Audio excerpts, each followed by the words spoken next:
If you could offer guidance to your younger self, what is some wisdom or advice that you would share with younger Matt Wilson?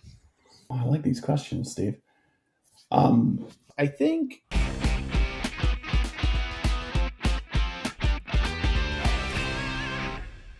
All right, what's up, everybody? Thanks for tuning in to 5 with T5, where we bring local business owners, community champions, and all-around amazing individuals on to learn about their stories and business in a quick and effective way. My name is Stephen Turnbull with T5 Insurance, your host, and I'm joined by my guest today, Mr. Matt Wilson. If you're joining us for the first time, we're going to start the clock with 5 rapid-fire questions, and our guests in the first 5 minutes, some serious, some funny, and then we'll slow things down and learn about Matt, some exciting stuff he goes on, and his business. Matt, how are you today? You ready to rock? Yeah, doing great. Thanks, Steve. And Absolutely. another guest that is all in with hearing questions for the first time as we're recording. So question number 1, we're jumping right into it. Matt, if you could be any animal, which one would you be and why? Oh wow, I didn't know we were going this way right out of the gate. Right out of the gate. Oh, I don't know. I feel like a dog. I feel like I would be a dog. I'm See? it does you get to live the easy life at home, taken care of, some delicious food, I like it. the man's best friend, get to go outside. Go for rides. Sounds good to me Yeah. too. I'm in. Sign I me up. mean, I sometimes I will stick my head out of the window of a car when it's going about 65 miles an hour just to get that fresh air. Yep. All right, question number 2.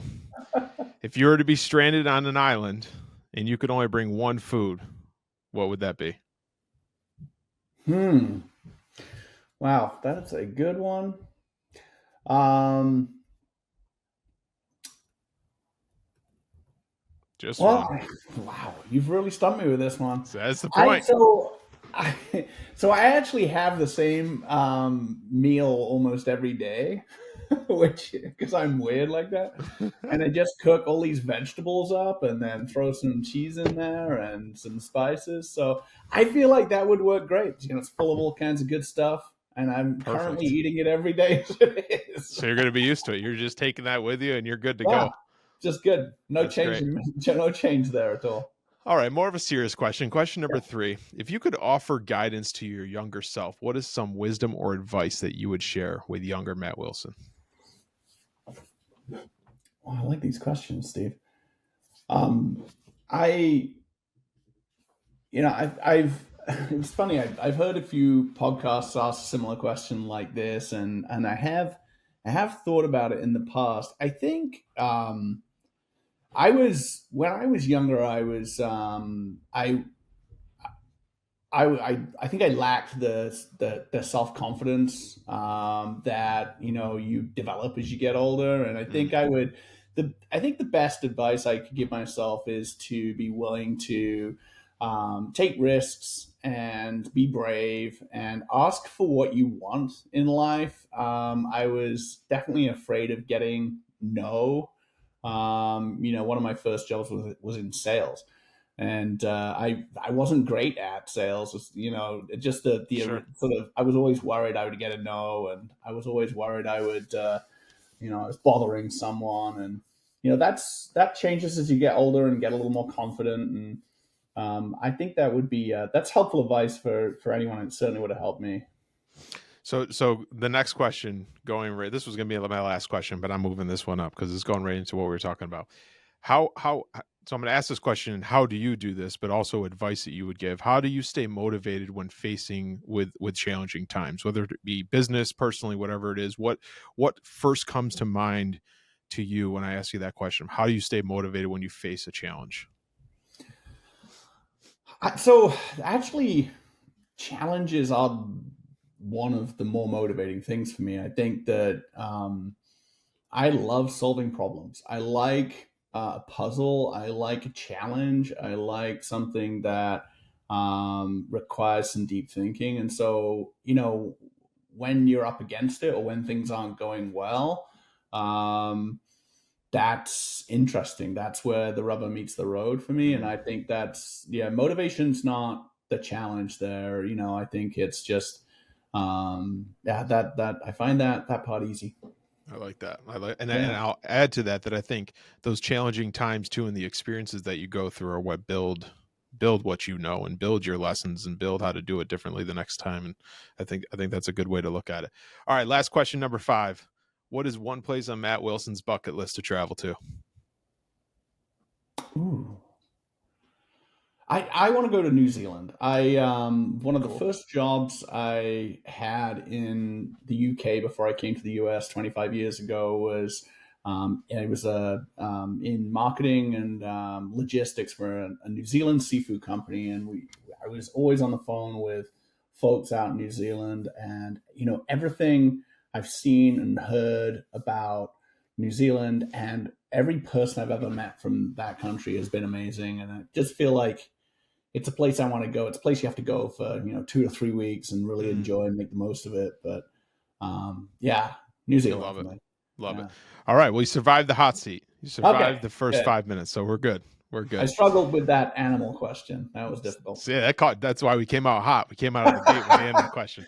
That is not what you were expecting. Well, Matt, Yeah. we got about 10 minutes on this. We do a real quick podcast to get to the point with things, and we have a lot to cover. Before we get into kind of the project that I wanted you to come on and talk about today, tell us a little bit about Matt Wilson and MPW and what you guys do there, and kind of what the everyday looks like for Matt, and then we can get into this cool project that you guys have going on. Oh, sure. Yeah. Yeah. So NPW's yeah, a digital and traditional marketing firm. There's 24 of us.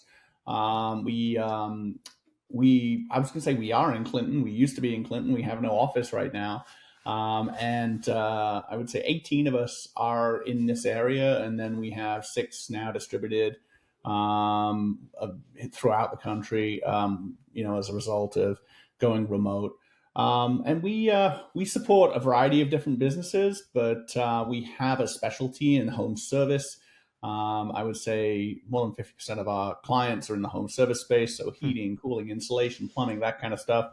And we do everything for them. We from TV production to radio ads, websites, digital marketing, search engine optimization, social media, you name it. We support them there. So we love working with business owners. It's so great to be dealing with the people who are running the business. They give such honest feedback. There's no politics. They're not worried about what their boss thinks about Sure. Yeah.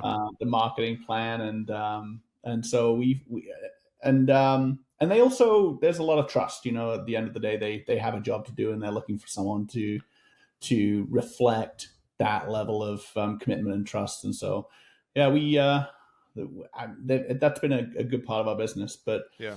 yeah, and I what do I do? I do mostly do the account strategy. So I start at a top level. I'll think about how best to distribute the budget amongst the different initiatives. I'll work with our media and creative team to bridge the gap between the who are we trying to reach and what do we want to say to those people. Hmm. And then I'm working on the business as well. So Sure. One helping make decisions about it. one quick question, and then we'll pivot to what the other thing we wanted to talk about. Sure. For maybe somebody, I know you very successfully have grown a remote team. It wasn't something that just happened with COVID, and I just know that from our previous conversations. It's kind of you grew the business and you had remote people. What would you say for somebody listening to this that's on the business owner side that's maybe struggling with that remote type of culture or work style? What is one thing that comes to mind to give a piece of advice there about having a successful remote environment? What's been successful for us is a real high level of trust. So we have the most flexible work environment possible, where we don't have any specific office hours. We don't have a certain number of days of the week you have to work. Everyone works 40-hour week at least,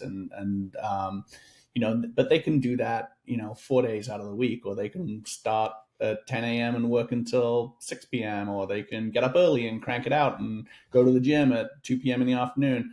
Everyone manages their own calendar. There's just everyone gets treated like a grown up, and then we have a really high level of engagement with one another. So there's a Mm, really good team environment. There's a lot of every week we share what's working, what's not working. Kudos to team members. There's anyone who needs support often gets offered support by other team members.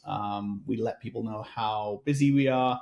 And so that high degree of communication and the high degree of trust has enabled us to find a way to make work fit in and around our lives, in that it makes it a pretty great job. And I think that and so as a result, we've had solid retention.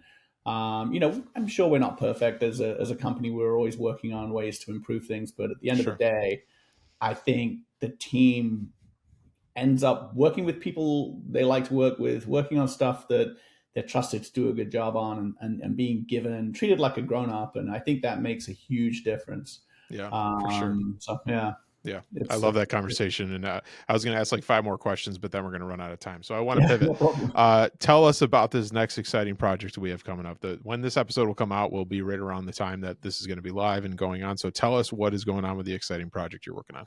Yeah, thanks. So we are. So one of the challenges with remote work is that once in a while a client wants to meet with you, right? So they and we have while we I think most people really love working remotely. I think that once in a while people also want to maybe get out of the house and work somewhere. So the idea came around: can we develop a place that just offers a really nice space for occasional work? So maybe once or twice a week, I want to go in and work with other people, or I want to meet with a client. I want to have a place that really knocks their socks off and gives them a great experience too. And so I was working with a good friend of mine, Bill Madison, with Upstate Wealth Consulting, and he's been thinking about creating a really stellar, working environment and client meeting environment. And he doesn't work. He certainly, everyone has some independence and freedom, and works remotely in his business, but they have much more of an in-office environment. But with that said, we really want the same thing from the office when we're there. And so we started to work on a plan to find some space that would allow us to build out this perfect working environment, and also make that place available to a handful of other professional service businesses that are looking for exactly the same experience. So the goal would be that when this space is finished, I wouldn't call it a co-working environment necessarily. It's not like a WeWork where people will come in and out and people will say, I need a room for a day. But it's a shared working environment where the resources of various meeting rooms, conference rooms, a nice kitchen area where people can relax, or just step away from their desk and work in a different environment. Just a really good client experience. All of those things will be available to everyone who's part of this community. And and then maybe I only need one office, or I need a handful of desks, and that those will be my desks permanently. They're not shared. I'll have my office space, or a space where there's room for 3 or 4 people in a small office environment. Bill's got a space set off to the side where there's 6 desks and 6 people and some small offices in it. And so the idea is that we just want to create this economy of scale for people who are looking for a really sort of high-end working environment. And it's probably perfect for certain business types. Bill's in financial services, I'm in advertising, but someone like you, Steve, like in insurance, I think it would be great, especially if you're meeting with people in person. Sure. And lawyers, I think it's a really nice environment for as well. And I think so anyone in that professional services space, consultants, those sorts of things, I think it's a really nice option, Yeah. to have the best of both worlds. We don't want to spend a fortune on a monthly basis to own all this space we barely use. But when we do need to use it, we want our clients to have this great Good first experience. impression. Yeah, for sure. One of the things you stole right out of my mouth there that I was going to say is the coolest part about this project, and we've had offline conversations about it. One of the coolest things I think is like you're building a community. I think that's the coolest part is like there's going to be different types of businesses in there that are building a community, have different clients come in, have a cool place to hang out, grab a cup of coffee or whatever it is. So I'm super excited for it. Why don't you just, as we're about to wrap this thing up, the name of it all, where they can get in touch with you, if there's information, if there's any available space, all of that stuff, so that they can follow along with the new project here. Yeah. So I mean, we don't have a name necessarily. We're at 600 French Road, so we're right opposite the Home Depot on that exit as you get onto French Road.